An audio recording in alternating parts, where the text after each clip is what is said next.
Now, the greatest radio shows of all time. Suspense. The Shadow Node. Washington calling David Harding, counter-spy. Classic radio theater. The Great Gildersleeve. Fibber McGee and Molly. Dragnet. Gunsmoke. The Lone Ranger. Now, step back into a time machine with your host, Wyatt Cox. Good evening, friends of the Inner Sanctum. An hour of crime. We start off with an episode of Broadway-is-my-beat starring Larry Thor going back to June 23rd, 1950, the Steve Courtney Murder Case.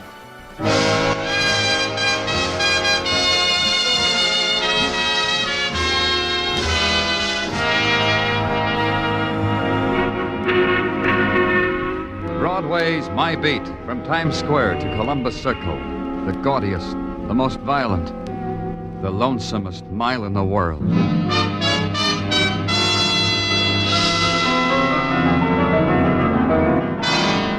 Broadway's My Beat, with Larry Thor as Detective Danny Clover.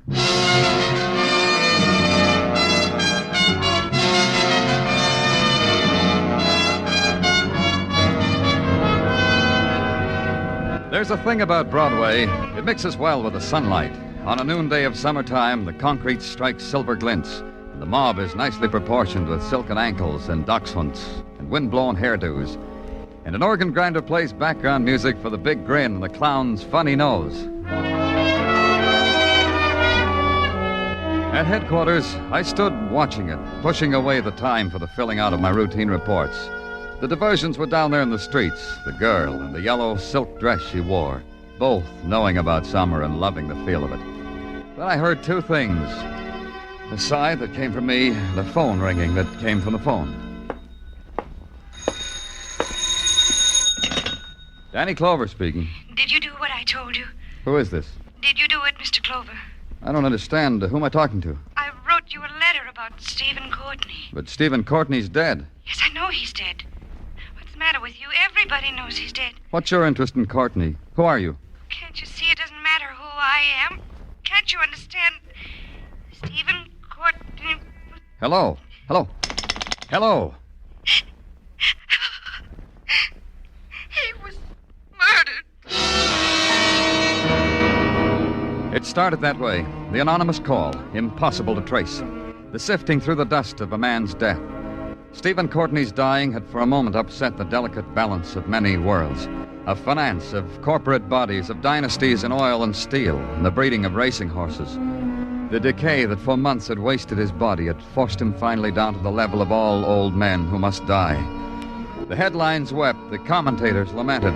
The memos came down from chairmen of boards. There'd be a minute of silence for the death of Stephen Courtney.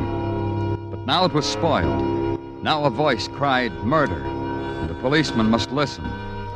In the Records Bureau, I found Stephen Courtney's death certificate. Cause of death, heart failure. Date of death, June 16th. Attending physician, Dr. Arthur Fulbright.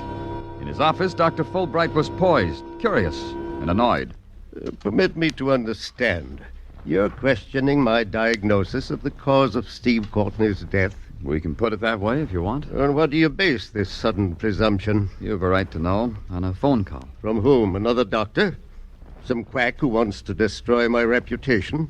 Chooses to degrade me by having me questioned by the police? It came from a woman. Who? She didn't say. All she said was Stephen Courtney was murdered. That's preposterous. Steve Courtney died last week as I had expected him to die, of a coronary disorder. You knew he would die of it, as I knew it, his family, his servants, his enterprises. But you'll fill me in, huh, Doctor, because I wasn't that privileged. The newspapers had it for months. How old Steve was bedridden. How he had chosen me as intimate friend to be his attending physician. How I kept him by sheer know-how from death's door. Still, he died. There are things in heaven and earth. Yeah. Tell me about his dying. Normal. I had a call from his estate on Long Island. I canceled all other calls, went out there. Found old Steve lying sprawled on the floor, dead. Peacefully dead. You said he was bedridden. Why was he... Why was he on the floor? I confess the question occurred to me at the time, but then I rejected it. Like everything else, old Steve chose his own way of dying. Describe it to me exactly, how you found him. I have. He was sprawled in the middle of the room. He had knocked over a radio on a... That's strange. What is? The radio. I'd left explicit instructions. Nothing of the sort was to be in the room with him. Too exciting? Now, what do you know? Old Steve defied me. Yeah, I guess he did at that. Sometimes it slips out of our hands, doesn't it, Doctor?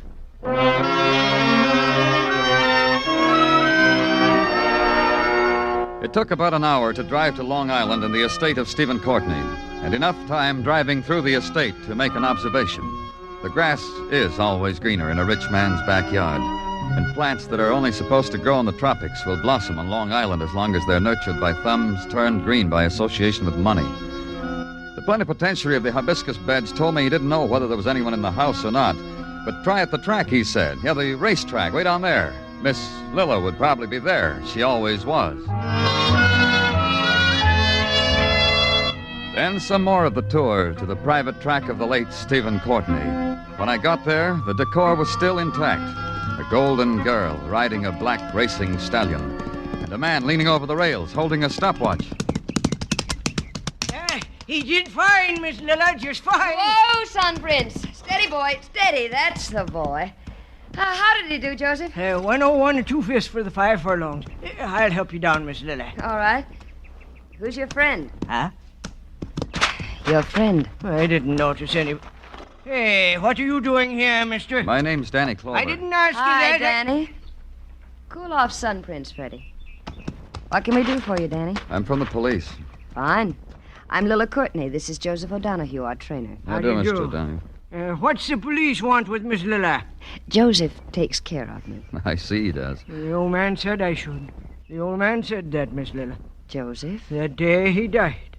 The next morning from that, his voice said to me, Joseph, you see that Miss Lilla is all right. When did my father tell you that? The morning after he died. Your daddy still talks to me, the way he always did. I'm glad. Things like that happen to Joseph, Mr. Clover. Once, well... No, tell me about it. I once chartered a plane to take some people down to Baltimore last year's Preakness. Joseph said don't go. A voice came to him while he was sleeping and said, tell Miss Lilla not to go. But I went. The plane crashed. I was the only one who came out of it alive. Even at that... Well, here, feel my knee, Danny. Well, Go ahead, you'll see. The doctor said I'd be a cripple for life. Dr. Fulbright?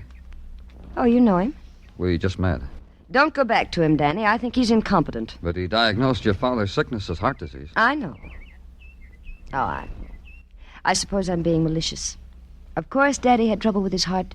Of course, Dr. Fulbright is competent. What about the radio in your father's room? What did you say, Danny? The radio. Your father wasn't supposed to have a radio in his room. He did on the day he died. He did?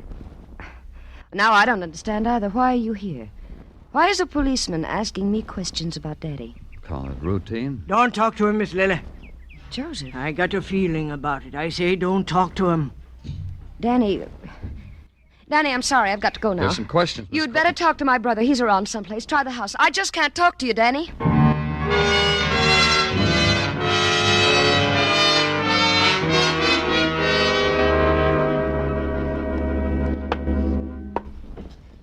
You admire our graveyard of dead animals? Oh, yeah, quite a trophy room. Yes, that stuffed specimen you're looking at, Bengal tiger. Huh? Many brave souls lie asleep in the deep Hindu jungle, all because old Steve wanted to bring home a pussycat. Old Steve, your father? My father. Brandy? No. Then you're Burl. Yep. Mother and I got along fine. But old Steve said the boy is hard to handle, so he called me Burl.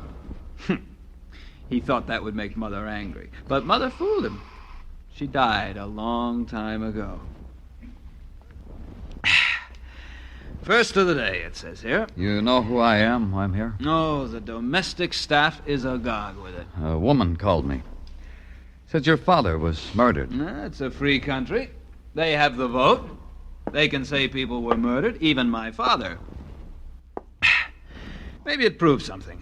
Like what?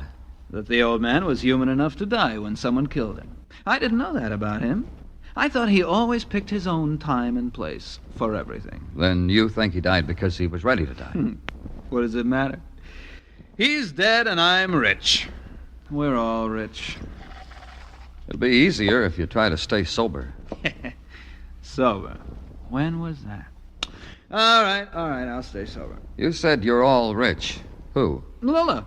I watched you from a window. An exciting thing, Lilla, wouldn't you say? Lilla. Who else? Yeah, you wouldn't say. Well, there's O'Donoghue. He got a big hunk. And the cook and the maids and the nurse. And a man in Iowa who shined my father's shoes once. The nurse. Who was she? Alice Barnett. Nursed the old man for years. It paid off. Where is she? Who knows? Old Steve dies. Nursey goes somewhere to cry. Leaves this nice, big, cozy mausoleum. No Nursey anywhere. She lived here? Mm-hmm. Bed and board and street dresses. Who cares? We do. I'll phone headquarters to find her. Good hunting. O'Donoghue, the trainer, he told me your father talks to him even now. My father. Joseph hears voices all the time. About a month ago, he had a three-way conversation with Orville and Wilbur Wright. There was a radio in your father's room when he died. How did it get there? You know, I wouldn't know. But he was dying. Surely you... I was a most unfilial son. Look, why don't you ask Nursey when you find her? See, she knew about things like that. Yeah, you just ask Nursey. I earned this, no?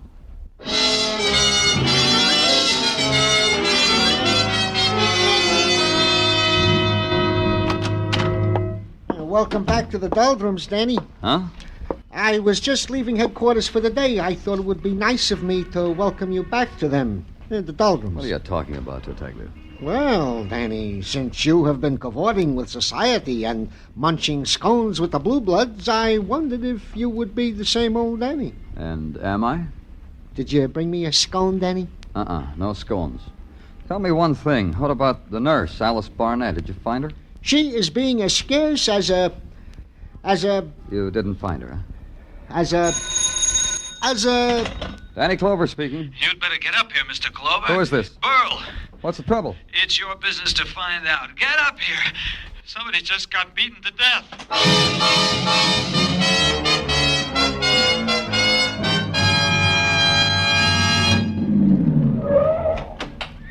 Over here! Over here! He's in there with... Get him out! Get him out! It was a design in horror, done in grotesques. The horse, rearing, screaming, clawing its hoofs against the stall. The girl, disheveled, twisted with terror, pleading with it. Tia, leave him alone, no more. Leave him alone, Tia! Burl, dazed, helpless, sodden with fright, with drunkenness. With a blazing moon setting fire to the web of blood that reached out from under the stall gate. Tia, no more! Tia! Burl, help me. Help me get that horse out of there. I can't. I've been trying. I can't. Tia's a good girl. Help me. Help me. All right, don't slap me anymore. All right. I'll open the gate. You grab her mane. Come on. Now. Come on, Tia. There's a good girl. Come on, Tia. I can't hold her. I can't. Let her go.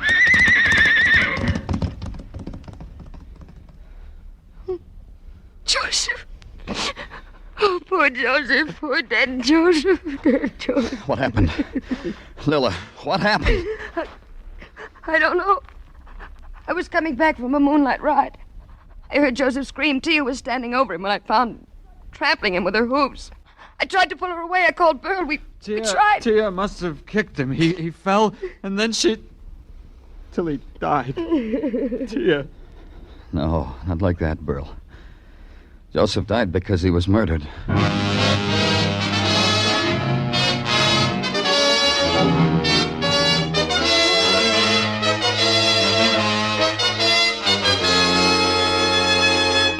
June 23rd, 1950, Broadway is My Beat on Classic Radio Theater with Wyatt Cox. Classic Radio Theater with Wyatt Cox on your favorite station. Now for the last time, Broadway is My Beat, starring Larry Thor, June 23rd, 1950.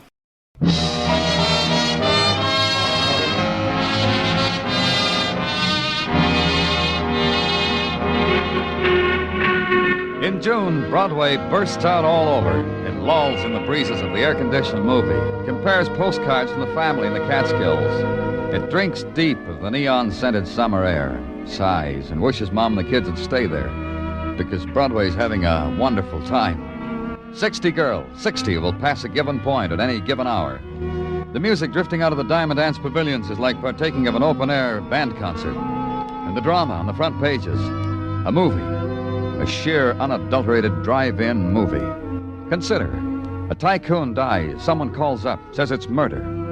A horse trainer is kicked to death by a horse gone crazy with the moonlight. The police say it's murder. Where else but on Broadway can you spend a summer in such a way?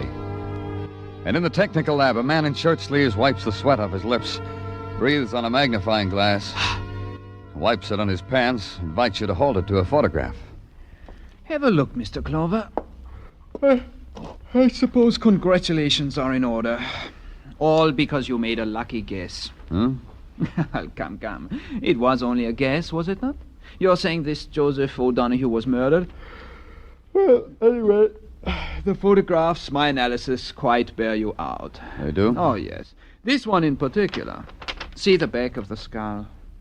It's quite plain on this one that O'Donoghue was beaten to death. But not by a horse, by a weapon to make it look like a horse. Horseshoe, I'll bet. But not of the type affected by thoroughbreds, by racehorses.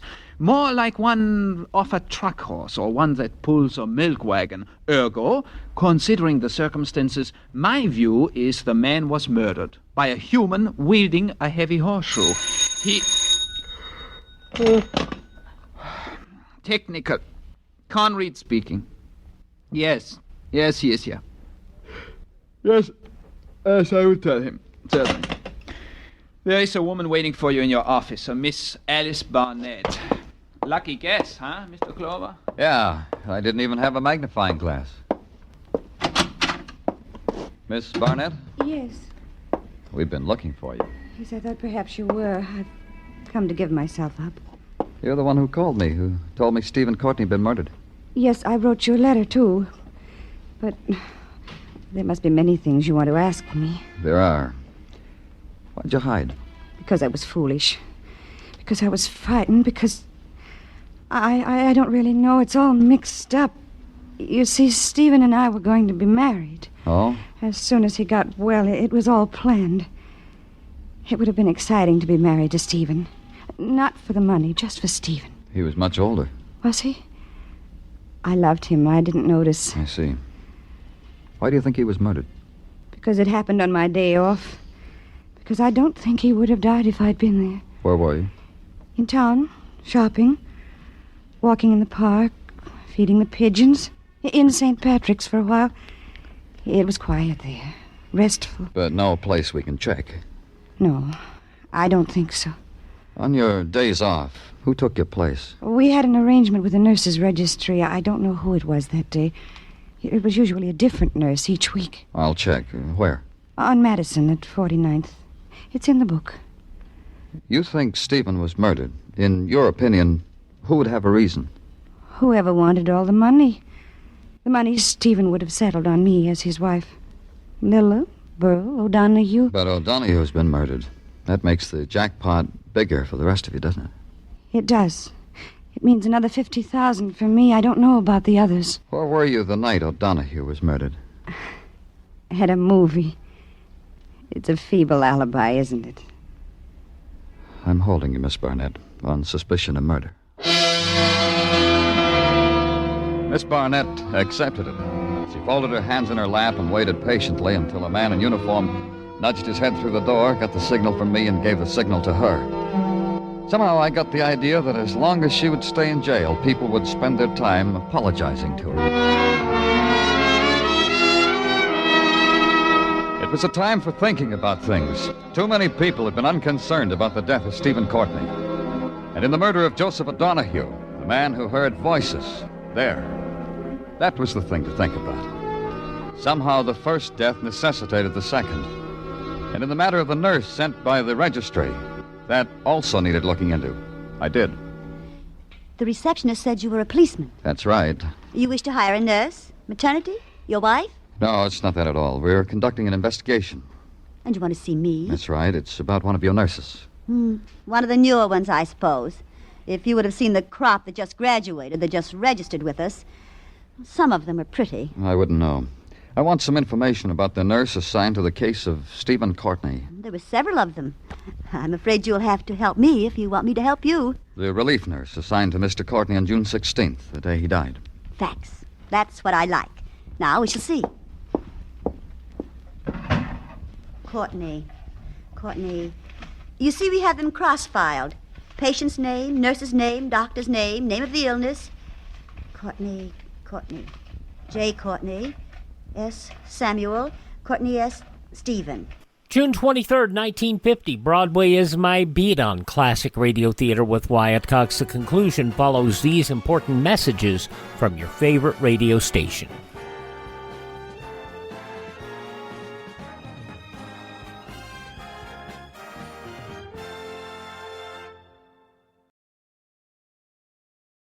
Just going to take a minute here to tell you about the big savings going on now, the clearance sale at mypillow.com. And you know, I've talked about how in my office I have a pair of my slippers, and they're really comfortable, and they're on clearance right now. The mypillow.com slippers, $25 a pair, limit 10. And I would buy 3 or 4 more pairs. Unfortunately, they're out of my size. They also have sheets, pillowcases, clothing items, all on special right now. Go to mypillow.com, click on the clearance tab at the top of the page, use my promo code Wyatt, or call 1-800-928-4715. Limited sizes remaining in the MyPillow slippers, limited colors on other items. mypillow.com, clearance tab, promo code Wyatt, 1-800-928-4715.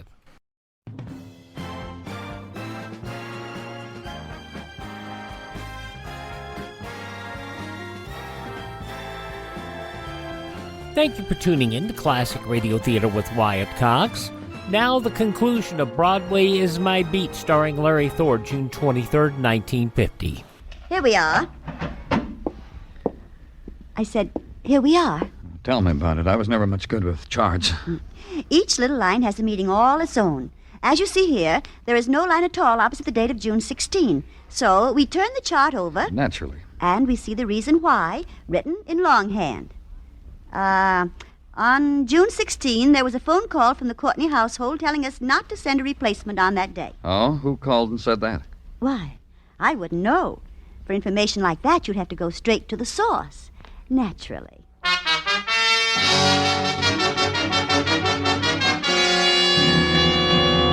Perhaps if I'm more explicit, Mr. Clover, you'll understand. No one is to go into Miss Lilla's room. Not even the police. Those are your orders, Doctor? Precisely mine. Then you won't mind justifying them to the mere police. Justify? What presumption you people have. However, Miss Lilla is quite ill. Psychotic shock. 2 people she loved very much are dead. She tried to stave off the inevitable by writing, gaiety, etc., but it's caught up with her. Natural in a woman of Miss Lilla's sensitive fiber. Yeah, I guess it is. Doctor, who gave the order that no replacement nurse was needed the day Stephen died? You? I haven't the slightest idea what you're talking about. No nurse? Well, that's preposterous. Surely not. Get out of here! Why, whatever could Psychotic shock, huh? Sensitive fiber, huh, Doctor? You're vicious, Burl. You're ugly and vicious and drunk. Oh, no, little sister, don't throw anything else. It'll only bring on a relapse. Come on now, poor, sick little sister. Out of bed! Leave her alone, Burl. Are you all right, Lila? Are you all right, Lila?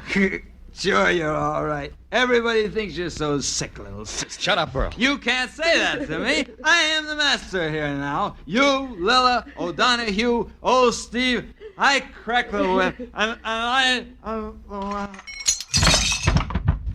Burl, are you hurt? He'll be all right. Just let him sleep it off. I'm sorry.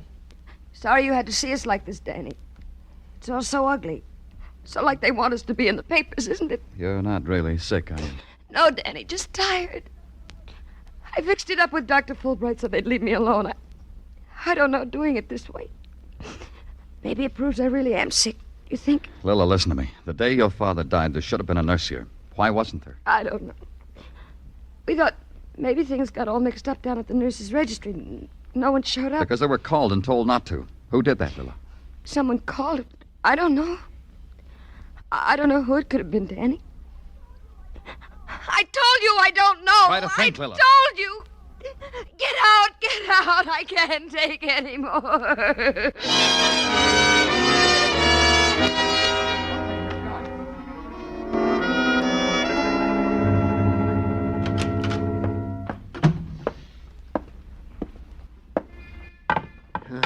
Look at it, Danny. The boys found it, huh? It's not pretty. A horseshoe nailed to a club. They dug it up back of the far turn of the Courtney track. Murder happened, Danny? The thing that beat O'Donohue to death? I'd say so, Tartaglia. You know, it's not enough. I'm up to my elbows in the solution of this case with horses. But I had to go to the movies last night. Poor you. Comes the newsreel and more horses. The running of the Westfall Handicap. Nip and tuck all the way home. Oh, Danny, that Sun Prince. What a horse. Who? Sun Prince, the horse that almost won the Westfall Handicap. I'm telling you, I almost had heart failure. Why? Well, look, here was this horse, 6 lengths out in front. He stumbles, throws his jockey. This Westfall Handicap, when was it run? Oh, Danny, I can see you are a man who is not smitten by the bobtails. This handicap was run last Saturday. Let's see, June 16th. Gino, you went and did it. You put 2 and 2 together. And I got 4, huh? Not only that, Gino, you got a murder. There was no hurry after that. I took my time driving out to the Courtney estate. I didn't even have to go to the house. I saw what I was looking for on a small knoll that overlooked the grounds. Lilla. Lilla holding the reins of a black stallion, standing against the early evening. A precise composition, sculpted to catch the eye. There was a flaw to it. Lilla had seen me coming, and the pose she'd struck was too steady, too pat. But it held until I walked to her, touched her arm. Oh, You've recovered, Lilla. not really. Look at me. How do I look? The same. You've got some more clothes on than the last time I saw you. Outside of that, the same. I'm glad. But I need this. The quiet, the evening, riding. Do you want to ride with me, Danny? No. I expected you to come. I thought sometime soon you'd come back and use the gamut of, let's ride together, Lilla, and I made it easy for you. Now I don't understand you at all. I'm trying to make up my mind about you. Oh, how can you? You're not really trying. Whether murder becomes you or not. It made me ill for a while. You saw that. You're faking, Lilla. It's how you reacted to committing murder. Me? Your father's murder, O'Donoghue's. Oh, you're a fool, Danny. Your father's murder by attending him yourself instead of a nurse, by turning on the radio when his prize horse raced. The excitement when the horse stumbled stopped your father's heart and brought you a lot of money. Is that murder? Because a horse stumbled, because my father's heart stopped, eventually it'll happen to all of us. O'Donoghue, because you were afraid of him. Because you really believed he heard voices. Because you thought one day your father's voice might tell Joseph who killed him. Ride with me, Danny? No. Come on, Lilla. You're a fool. Sun Prince! Get off that horse. Up, Prince! Up! Kill him, Prince! Kill him!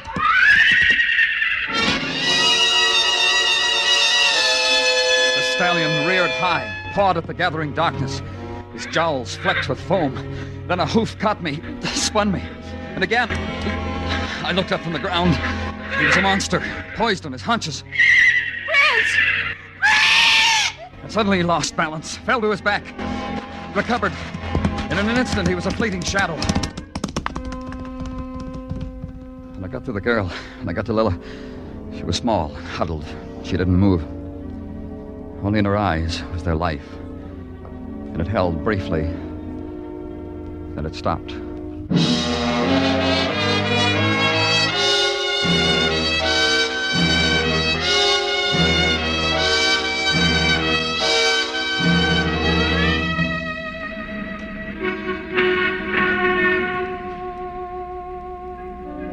When the night turns into Broadway, the streets burst into fragments of electric flame, fling reflections hard into the shadows.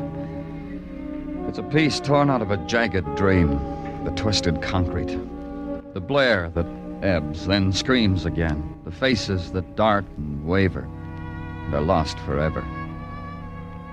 It's Broadway, the gaudiest, the most violent, the lonesomest mile in the world. Broadway, my beat.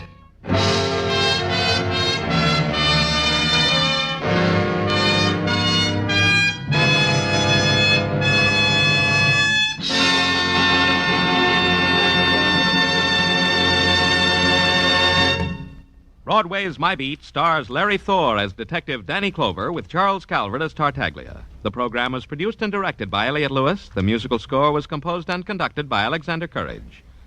Included in tonight's cast were Joan Banks, Mary Lansing, Florence Lake, Francis X. Bushman, Elliott Reed, and Junius Matthews. June 23rd, 1950, Broadway is My Beat here on Classic Radio Theater with Wyatt Cox. Classic Radio Theater with Wyatt Cox. One of the shows that we haven't aired for quite some time is an episode of Calling All Detectives. Paul Barnes plays all the roles in this episode from June 14th, 1948. It's entitled The Restaurant with No Customers.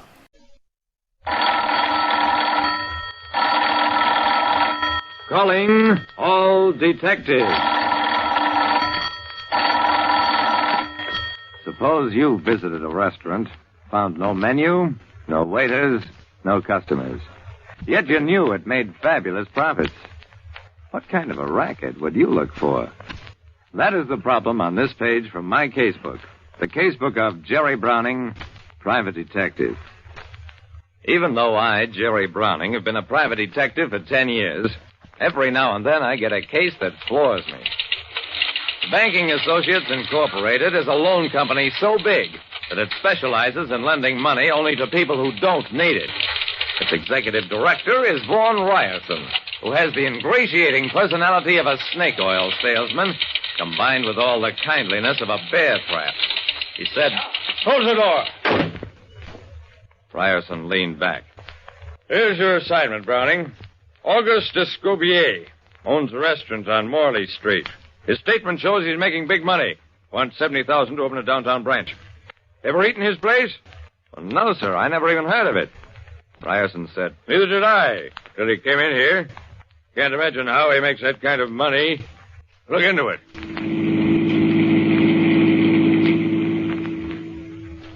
Escobier's restaurant was in an outlying section, the first floor of a modest brownstone house.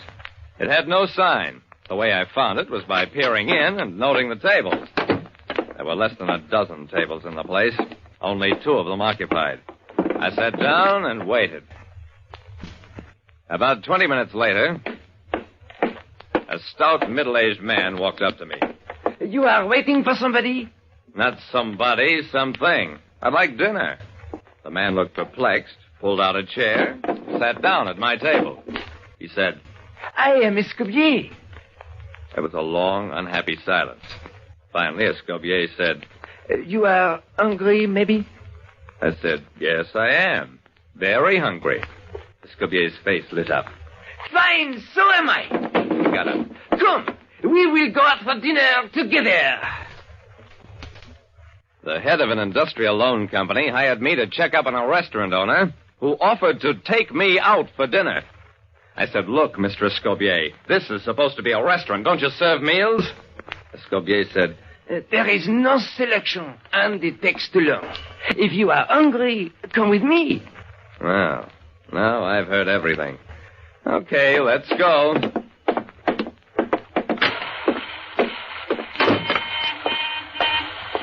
A tall, important-looking man got out of a sporty-looking convertible that had pulled up in front of the building just as we reached the sidewalk. He called, Hey, Escobier, wait a second. Escobier said, Excuse me a moment. Now, see here, Escobier, don't think you can hold me up. I'll give you $100,000 for your place. Take it or leave it. $110,000 is my top price. Escobier took my arm. My friend and I are about to dine. It is bad for the digestion to talk business before dinner. And in any case, I do not wish to sell. We'd walked about half a block before I found my tongue. I said, That man, he offered you $110,000 for your dinky restaurant? Escobier smiled. Yes, foolish, isn't it? It isn't foolish, it's insane. Anyway, where are you taking me?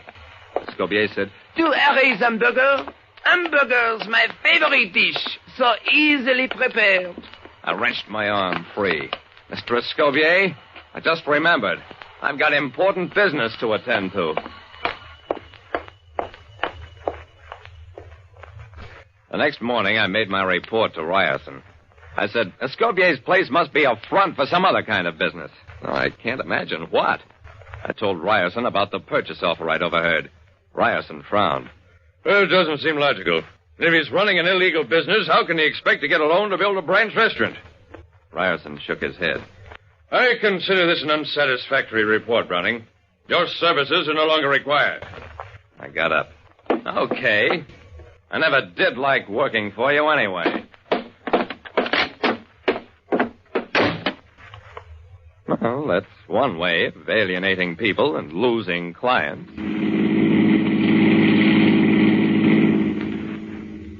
I went back to my office, got out the folder labeled Banking Associates Incorporated, and flung it into the wastebasket. Then I sat down and brooded. The more I thought about Escobier and his weird business, the madder I got. Not because I'd been fired by a well-paying client, but because I couldn't figure out what the thing was all about. Finally, I picked up the phone, dialed a number. Hello, Madge. Jerry Browning. How would you like to have dinner with me tonight? You would? Fine. I'll pick you up about 7. And if we wind up with hamburgers, don't be too surprised.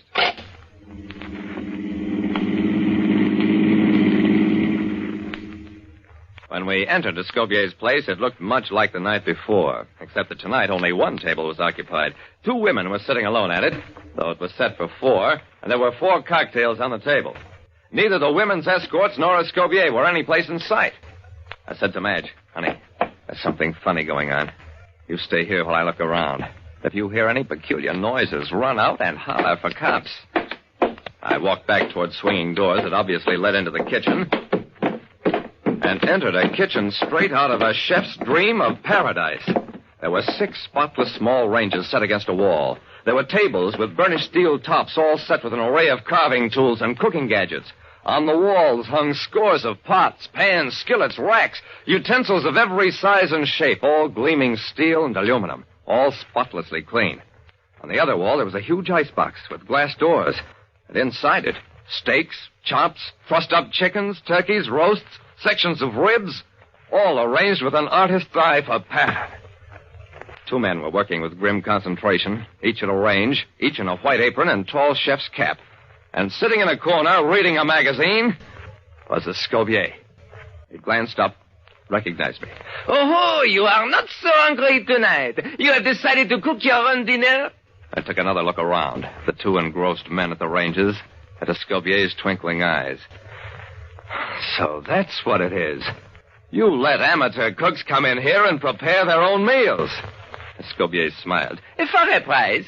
It is of necessity a high price. There is so much experimentation. I licked my lips. Oh, brother.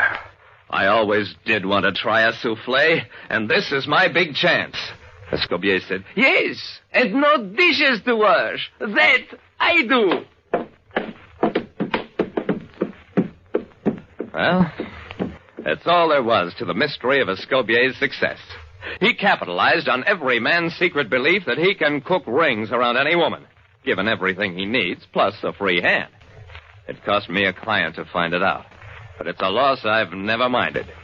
Like I said, man can't live by bread alone, but if it's bread he baked himself, he is generally willing to try. Listen next time to Calling All Detectives.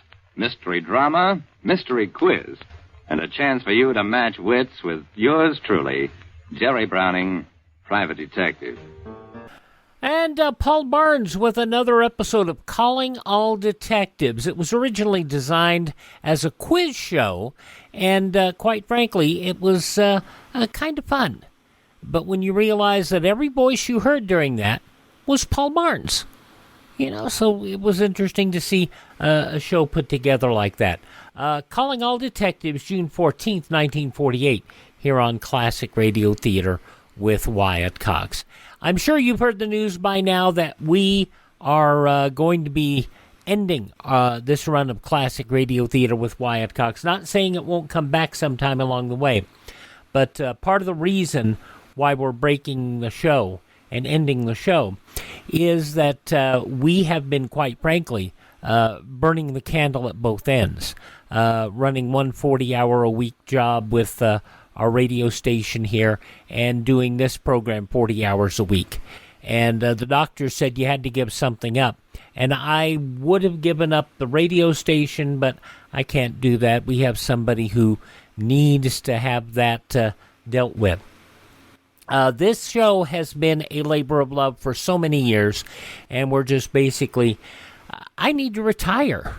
I'm approaching 70 years of age, and working 80 hours a week is more than this old body can handle.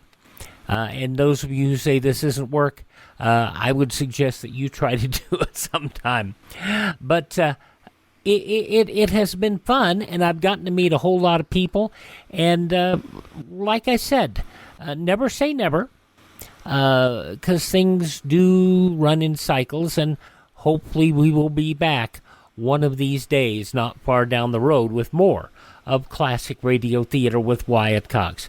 I want to encourage you to visit my friend Ted at radiomemories.com. He has a lot of shows available for you, cassette, CD, flash drive for your computer. That is at radiomemories.com. Radiomemories.com. And most importantly, understand that this, when we go away, this radio station had nothing to do with us disappearing. It's all on me. I need to rest. I need to recover, because I'm at an age where recovery doesn't happen fast anymore. But I just hope that you will continue to support this radio station and support their advertisers. Their kindness and courtesy have allowed us to be with you here on your favorite radio station for as long as they have allowed us to be around. Thank you so much for making us a part of your day. It's still there, classicradio.stream. Classicradio.stream. You can stream the shows, learn about building a classic radio collection of your own. You can contact me, find our social media links, and stay in touch with us. That's at classicradio.stream. Once again, I want to thank this radio station, and I hope you will support their advertisers. Thank them for making the past 8 years of this show possible. And do me a favor, tell all your friends the greatest radio shows of all time are right here at this spot on the dial. Classic Radio Theater with Wyatt Cox, right here on your favorite radio station. Have yourself a great day, won't you please? Happy Friday.